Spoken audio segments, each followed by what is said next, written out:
Sensiela tal-laqgħat ta' konsultazzjoni bejn il-Ministru tal-Intern Manuel Mallija u r-residenti tal-lokalitajiet bi sfidi partikolari fis-settur tas-sigurtà u l-ordni pubblika waslu għal miżuri ġodda fosthom żieda ta' sigurtà f'Paċeville u fl-Inħawi tal-madwar.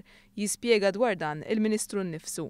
Ġie deċiż mill-Pulizija fuq rakkomandazzjonijiet anke tiegħi bħala Ministru illi jkun hemm aktar sorveljanza fil-lokalità, jkun hemm forsi aktar membri fl-assa tal-Pulizija, jien nemmen ħafna in foot patrols u nemmen illi jekk ikonna dan id-deterrent, allura il-lokalità tista' tibda ġejja għal dik is-serenità li aħna nixtiequ li jkollha.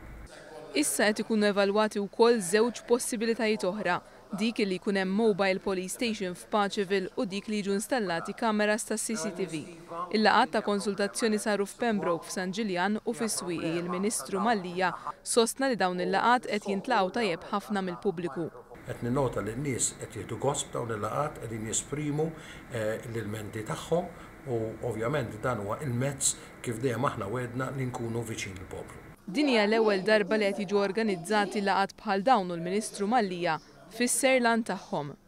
Il-Gvern jemmen li dawn residenti għandhom ikollhom id-dritt li jgħixu u jkollhom kwalità ta' ħajja li jistgħu jgawdu il-ħajja mingħajr ħafna inkonvenjenti u għalhekk wieħed irid jipprova jsib bilanċ biex bejn min għandu dawn il-postijiet ta' divertiment, min anke jkollu dawn l-istudenti akkomodati għandu u ovvjament id-dritt tar-resident li wkoll huwa ħafna u ħafna importanti.